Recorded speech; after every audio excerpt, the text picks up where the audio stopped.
Vamos iniciar nossa leitura em nome do Pai, do Filho e do Espírito Santo. Amém. Meu Senhor e meu Deus, creio firmemente que estás aqui, que me vês, que me ouves.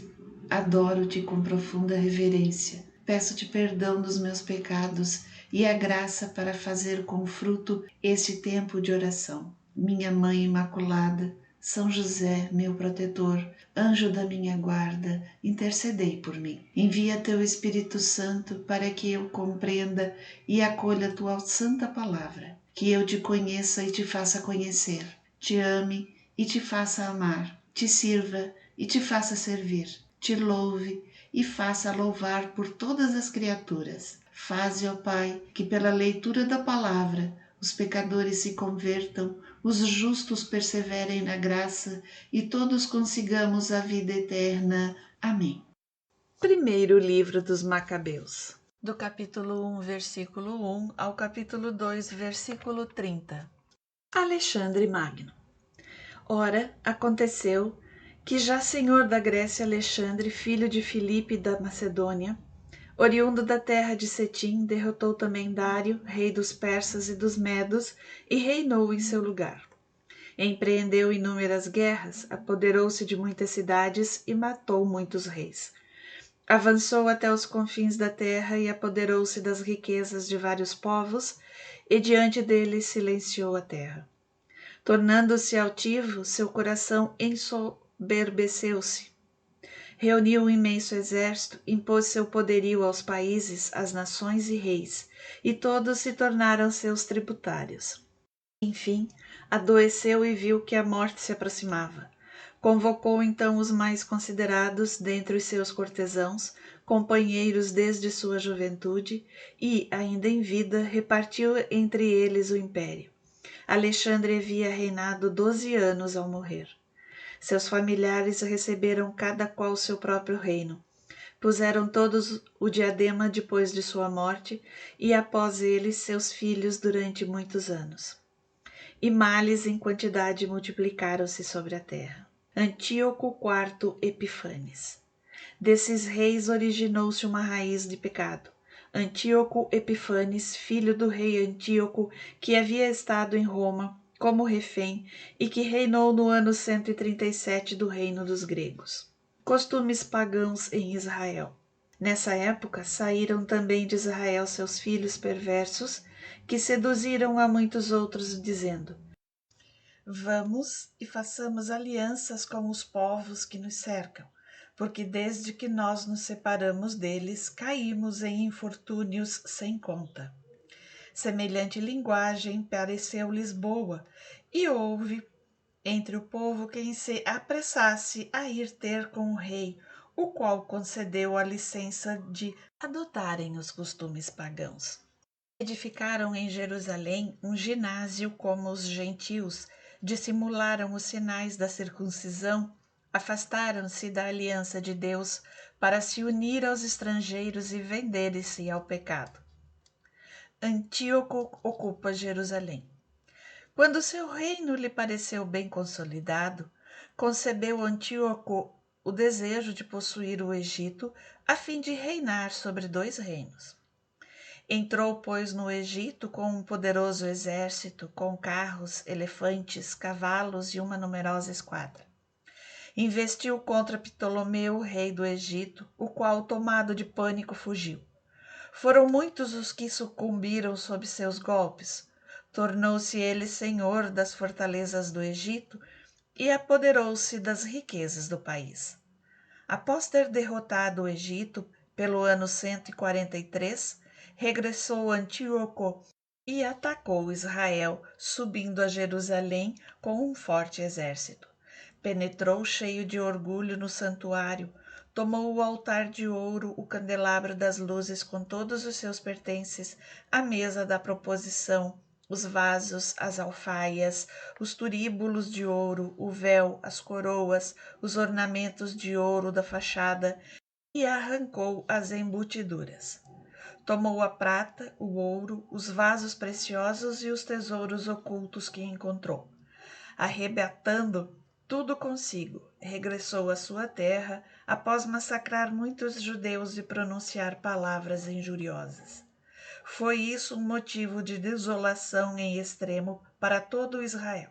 Príncipes e anciãos gemeram, jovens e moças perderam sua alegria e a beleza das mulheres empanou-se. O recém-casado lamentava-se e a esposa chorava no leito nupcial. A própria terra tremia por todos os seus habitantes e a casa de Jacó cobriu-se de vergonha.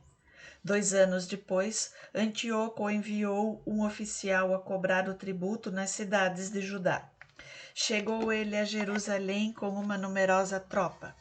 Dirigiu seus habitantes com palavras pacíficas, mas astuciosas, nas quais acreditaram. Em seguida, lançou-se de improviso sobre a cidade. Pilhou-a seriamente e matou muita gente. Queimou-a, incendiou-a, destruiu as casas e os muros ao derredor.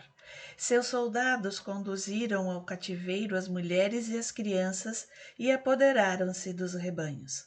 Cercaram a cidade de Davi com uma grande e sólida muralha, com possantes torres, tornando-se assim ela sua fortaleza.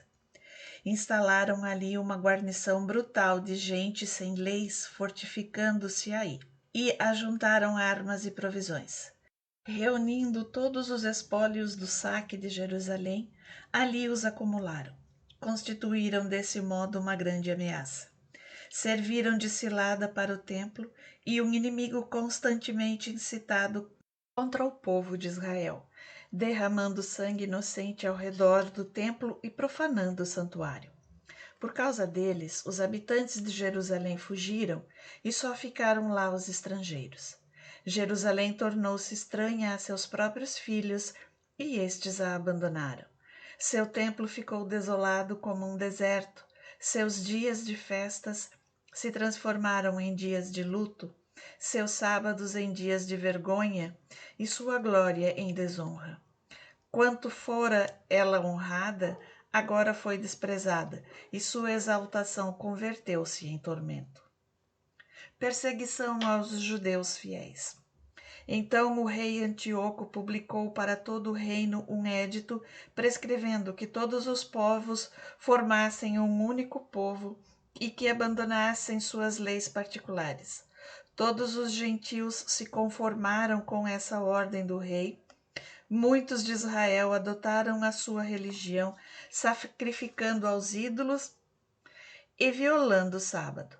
Por intermédio de mensageiros, o rei enviou a Jerusalém e às cidades de Judá cartas prescrevendo que aceitassem os costumes dos outros povos da terra, suspendessem os holocaustos, os sacrifícios e as libações no templo, violassem os sábados e as festas, profanassem o santuário e os santos, erigissem altares, templos e ídolos, sacrificassem porcos e animais imundos, deixassem seus filhos incircuncisados e maculassem suas almas com toda sorte de impurezas e abominações, de maneira a obrigarem-nos a esquecer a lei e a transgredir as prescrições. Todo aquele que não obedecesse à ordem do rei devia ser morto. Foi nesse teor que o rei escreveu a todo o seu reino, nomeou comissários para vigiarem o cumprimento de sua vontade pelo povo e coagirem as cidades de Judá, uma por uma a sacrificar. Houve muitos dentre o povo que colaboraram com eles e abandonaram a lei. Fizeram muito mal no país e constrangeram os israelitas a se refugiarem em asilos e refúgios ocultos. No dia 15 do mês de Casleu, no ano 145, edificaram a abominação da desolação por sobre o altar e construíram altares em todas as cidades circunvizinhas de Judá. Ofereciam sacrifícios diante das portas das casas e nas praças públicas. Rasgavam e queimavam todos os livros da lei que achavam. Em toda parte, todo aquele em poder do qual se achava um livro do testamento, ou todo aquele que mostrasse gosto pela lei, morreria por ordem do rei. Com esse poder que tinham, Tratavam assim cada mês os judeus que eles encontravam nas cidades e no dia 25 do mês sacrificavam no altar que sobressaía ao altar do templo. As mulheres que levavam seus filhos a circuncidar eram mortas conforme a ordem do rei, com os filhos suspensos aos seus pescoços. Massacravam-se também seus próximos e os que tinham feito a circuncisão. Numerosos foram os israelitas que tomaram a firme resolução de não comer nada que fosse impuro e preferiram a morte antes que se manchar com alimentos. Não quiseram violar a santa lei e foram trucidados. Caiu assim sobre Israel uma imensa cólera.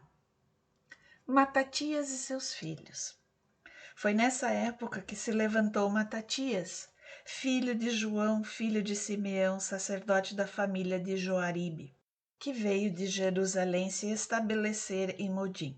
Tinha ele 5 filhos: João, apelidado Gades, Simão, alcunhado Taze, Judas, chamado Macabeu, Eleazar, cognominado Avarã, e Jonatas, chamado Afos. Vendo as abominações praticadas em Judá e em Jerusalém, exclamou: Ai de mim, porque nasci eu para ver a ruína de meu povo e da cidade santa, e ficar sem fazer nada enquanto ela é entregue ao poder de seus inimigos e seu centro religioso abandonado aos estrangeiros? Seu templo tornou-se como um homem desonrado e os vasos sagrados que eram o motivo de seu orgulho, levados como para um cativeiro. Seus filhos foram trucidados nas ruas e os seus jovens sucumbiram ao gladio do inimigo. Que povo há que não tenha herdado de seus atributos reais, que não se tenha apoderado dos seus despojos? Toda sua glória desapareceu, e de livre que era tornou-se escrava. Eis que tudo o que tínhamos de sagrado, de belo, de glorioso, foi assolado e profanado pelas nações. Por que viver ainda? Matatias e seus filhos rasgaram suas vestes, cobriram-se de sacos e choravam amargamente. Revolta de Matatias. Sobrevieram enviados do rei a Modim para impor a apostasia e obrigar a sacrificar. Muitos dos israelitas uniram-se a eles, mas Matatias e seus filhos permaneceram firmes. Em resposta, disseram-lhe os que vinham da parte do rei: Possuis nesta cidade notável influência e consideração. Teus irmãos e teus filhos te dão autoridade. Vem, pois, como primeiro, executar a ordem do rei, como fizeram todas as nações, os habitantes de Judá e os que ficaram em Jerusalém. Serás contado, tu e teus filhos, entre os amigos do rei.